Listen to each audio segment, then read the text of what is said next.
대통령실에서 순방 성과를 발표를 했죠. 네, 김성한 국가안보실장이 브리핑을 했거든요. 네. 두 분 모두 한일 양국 간 현안을 해결하기 위한 분명한 의지를 확인함으로써 현재 진행 중인 양국 간 교섭에 강한 추진력을 기울입니다.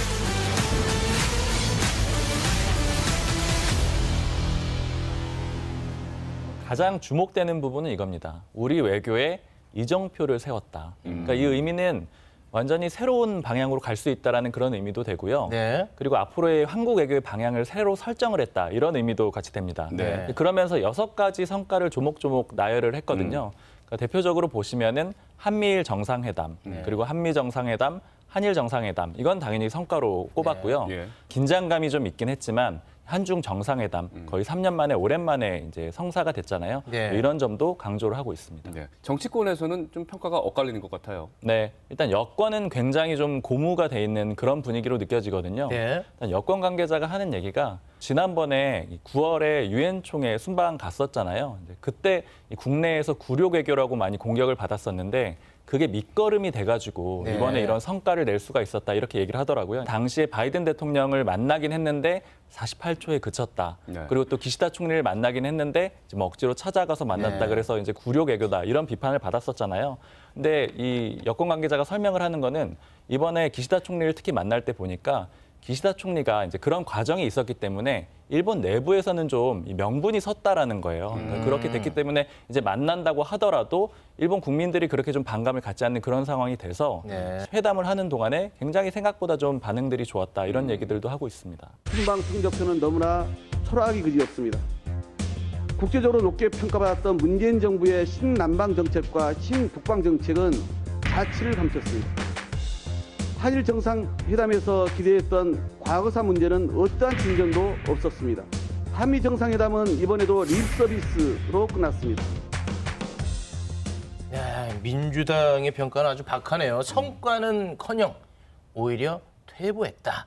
아주 박하게 평가를 했는데 이번 순방에서 그럼 보여준 외교의 그럼 방향성은 무엇인지 그걸 좀 짚어주시죠. 미국, 일본 그중에서도 특히 미국은 더 가깝게 그리고 이제 반면에 중국은 좀 멀리 이런 정도로 요약을 할 수가 있습니다. 네. 그러니까 좀 반에 있는 친구들로 비유를 하자면은 사실 그간에는 우리가 줄타기 외교라고도 많이 표현을 네. 했잖아요. 미국하고 중국이라는 강대국 사이에서 이제 줄타기 외교를 했는데 이제는 이 두 친구가 너무너무 싸우는 그런 상황이 된 거죠. 이번에 순방을 통해서 우리는 미국 친구야. 이런 정도로 어느 정도 좀 선언했다. 물론 단언적인 건 아닙니다. 그런 정도로 선언했다라고 볼 수가 있고 그러면 한중 관계가 멀어지는 거 아니냐 이런 우려가 나오고 있지 않습니까? 이런 네. 우려에 대해서는 대통령실에서는 뭐라는 입장입니까?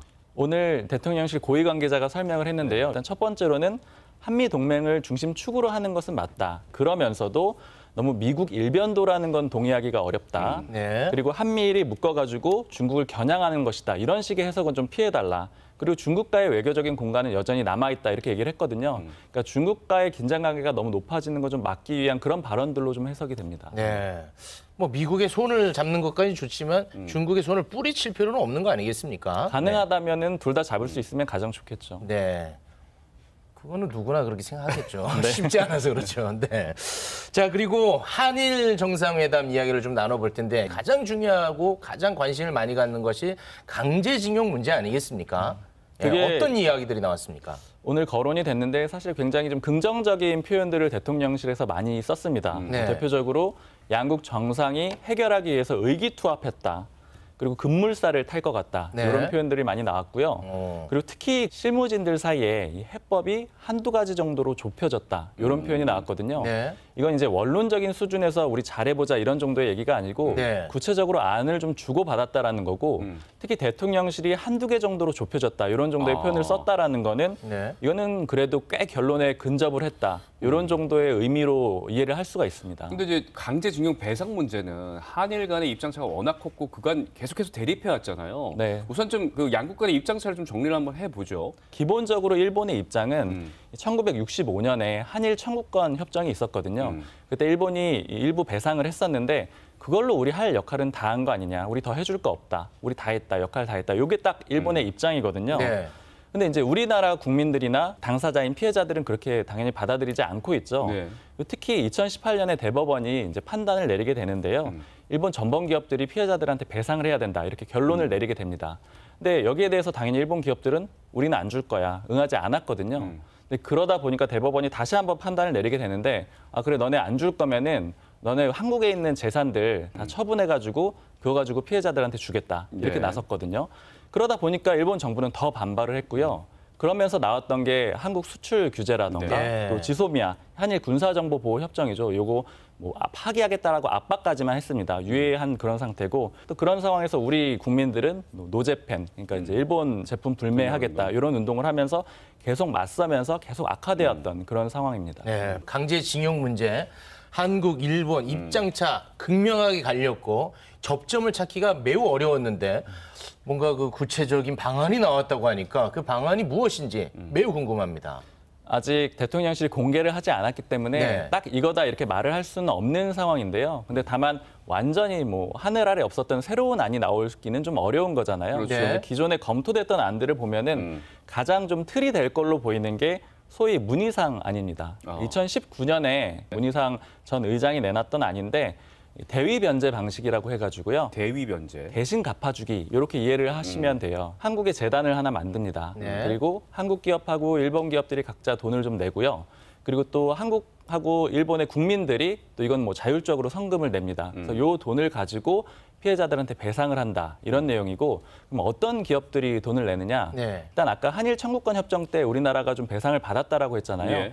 그때 받은 돈으로 포스코의 지원이 있었어요. 그러니까 포스코는 그때 일종의 수혜 기업이 되는 거죠. 아, 우리나라 기업 포스코. 그렇죠. 네. 그래서 포스코는 수혜를 받았기 때문에 이미 60억 원을 내놨습니다. 그러니까 그 돈이 하나가 있고요.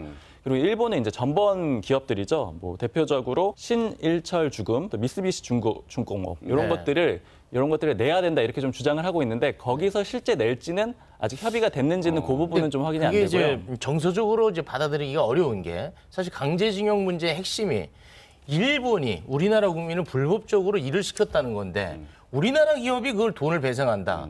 이거는 사실 논리적으로 좀 이해하기가 쉽지 않은 부분 아니겠습니까? 맞습니다. 그래서 이미 한 차례 반발이 돼서 실패한 안이기도 해요. 네. 2019년에 문희상 의장이 상당히 적극적으로 추진을 했었고요. 그때 법안까지 발의를 했었거든요. 그런데 당시에 피해자들도 굉장히 항의를 많이 했고요. 또 시민단체 사람들이 의장실에 찾아가지고 막 항의하고 이런 장면들이 있었거든요. 그리고 특히 2019년을 생각을 해보시면은 그 노제팬 운동이 한참 확산됐을 때였거든요. 국민적인 여론도 좋지가 않았습니다. 그리고 특히 이제 피해자들의 입장은 이런 거죠. 일본에 면죄부를 주는 거냐. 그리고 돈이 그렇게 중요한 게 아니고 네. 진정어린 사과가 중요한 거다. 이런 그렇죠. 입장이었기 때문에 네. 결과적으로는 받아들여지지가 않았었습니다. 만약에 이제 구체적 해법이 이런 식으로 진행이 된다면 또 다른 또 역풍을 맞을 수도 있을 것 같은데 본질을 좀 찾아야 될 것 같은데요. 그러니까 결국 이제 정부의 역량이 여기서 나올 것 예. 같은데요. 아까 말씀드린 건 일종의 틀이고요. 거기에서 일본 기업들이 예를 들어 사과를 하느냐, 뭐 정부가 사과를 하느냐 이런 문제들도 중요할 거고요. 또 여기에 더해서 피해자들이 가장 중요하잖아요. 그러니까 피해자들이 납득할 수 있는 그런 절차나 과정이 있어야 됩니다. 그러니까 예를 들자면은 피해자들이 반발을 하게 되면은 당연히 여론이 좋기가 굉장히 어렵고요. 그리고 현실적으로도 실질적으로도 피해자들이 그 합의안을 우리는 받고 싶지가 않고 그냥 대법원이 판결 내린 대로 그냥 재산 처분해서 그거 받겠습니다. 저 사람들 어차피 사과 안 하는 거 아닙니까? 이런 식으로 예. 나오게 되면은 해결 자체가 굉장히 어려워지거든요. 네. 그러니까 결국에는 피해자들을 가장 중심에 놓고 네. 아마 정책이 이어져야 될 것 같습니다. 알겠습니다.